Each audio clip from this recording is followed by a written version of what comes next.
Battle of Torvioll, how Albania defied the Ottomans. But how did a single man, denied his birthright and given only scraps of land, rise to challenge the might of the Ottoman Empire? Why would he risk everything on a battlefield where the odds seemed stacked against him? And what cunning trick turned this clash into a slaughter that echoed across the Balkans? This is not just a battle, it's a story of betrayal, brilliance, and a trap so perfectly laid that even the mighty Janissaries couldn't escape. Stay with me, because by the end, you'll be captivated. In the first weeks of November 1443, the city of Niš became the stage for a bloody series of 5 battles. On one side, the Ottoman Empire, seasoned and sprawling. On the other, a crusader force led by the Hungarian knight John Hunyadi. Think of him as the medieval version of a rock star general, with a reputation for smashing Ottoman armies like they were clay pots. The clashes were brutal, part of the long campaign, a marathon of battles that would eventually culminate in the infamous Battle of Varna a year later.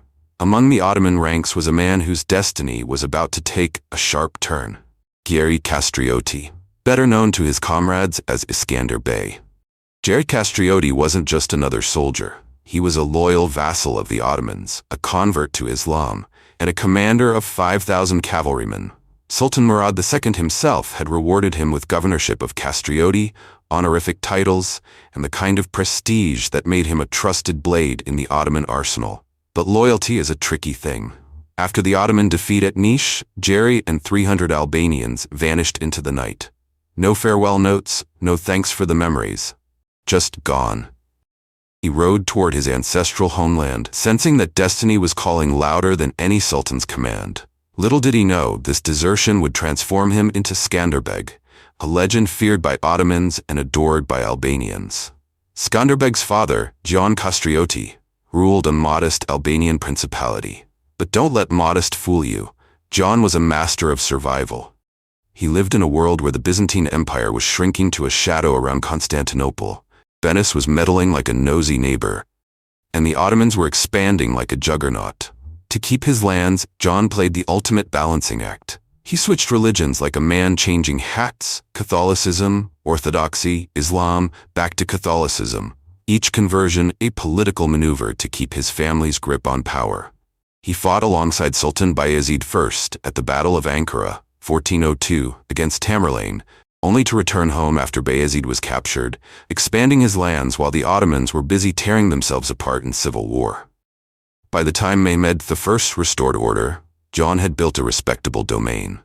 But in 1415, realizing resistance was futile, he submitted again to the Ottomans, sending his son Geri as a hostage.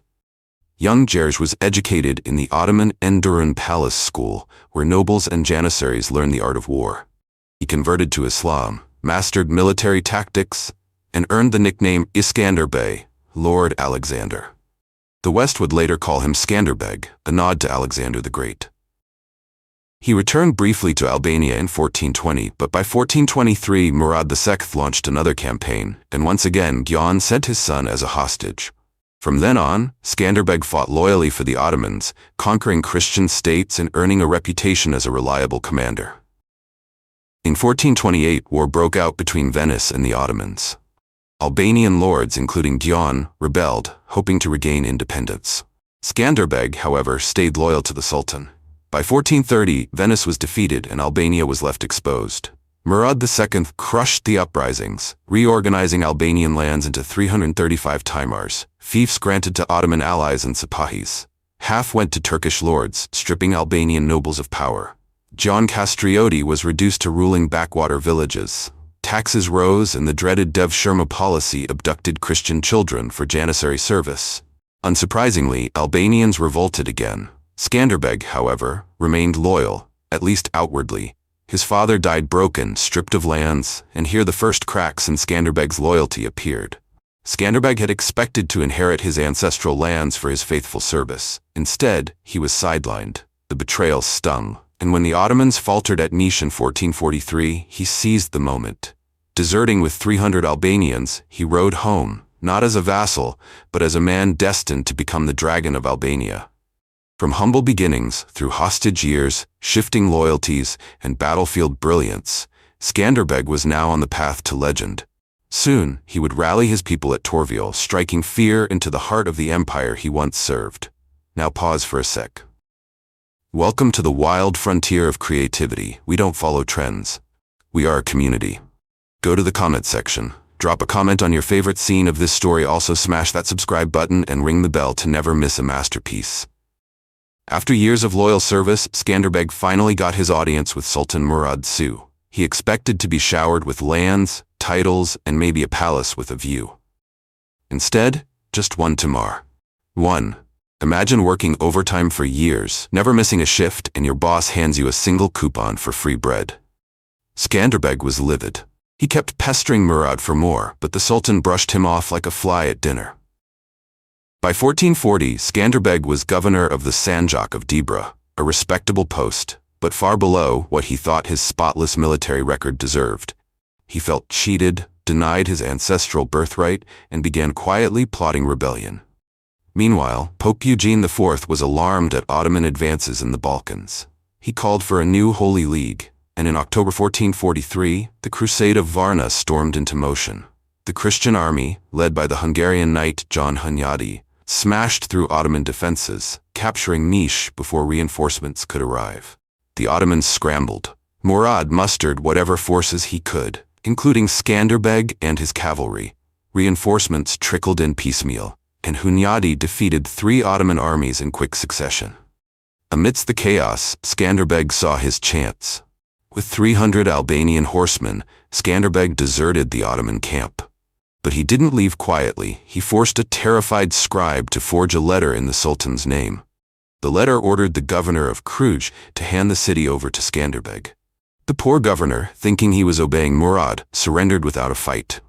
On November 28, 1443, Skanderbeg revealed his true intentions. He renounced Islam, converted back to Christianity, and declared rebellion. He seized castles and villages, rallying Albanian nobles to his banner. Heads of aristocratic families gathered in Lech, forming the League of Lech, the first unified Albanian state. Skanderbeg was proclaimed Chief of the League of the Albanian People and Lord of Albania. More importantly, he raised an army of 15,000 men. Murad offered him a chance to return as a vassal. Skanderbeg refused. The Sultan responded with steel, sending a massive army in 1444 to crush the rebellion. Skanderbeg chose his battlefield wisely. The plain of Torvioll, a narrow valley flanked by forests and hills, with mountains funneling the Ottomans straight into his trap. He positioned his men on high ground, facing Ali Pasha's 25,000-strong Ottoman host. That night, Ottoman soldiers feasted, confident they'd crush the ragtag rebels by morning. Skanderbeg, ever the strategist, ordered his men to rest. At dawn, June 29, 1444, Skanderbeg arrayed his 15,000 men. Front line, 9,000 men, divided into 3 crescent-shaped groups to lure the Ottomans inside. Flanks, cavalry and infantry, with the right flank deliberately weakened to bait the enemy. Center, Skanderbeg himself, leading archers and infantry. Reserve, 3,000 men, hidden behind the main line, ready to exploit breakthroughs. Ali Pasha deployed his forces in 3 lines. Front, Akinji cavalry skirmishers, tasked with harassing Albanians with arrows. Second line, Sipahi heavy cavalry and the elite Janissaries, meant to deliver the killing blow. Third line, mixed reserve. Ali Pasha himself commanded from the center of the Janissaries. No artillery was used. Dragging cannons through mountains would have slowed the campaign. And then, Skanderbeg struck first. The rebel lord who had once been Murad's loyal servant now unleashed his carefully laid trap, setting the stage for one of the most legendary Albanian victories in history. The stage was set. Skanderbeg, ever the cunning commander, led his crescent formation down from the high ground into the flat plain. To the untrained eye, this looked like madness. Why give up the advantage of height? But Skanderbeg wasn't playing checkers, he was playing chess. He wanted the Ottomans to think him reckless, to lure them into abandoning their own high ground. Ali Pasha, confident and eager, took the bait. He ordered his Akinji cavalry forward to pin the Albanians in place.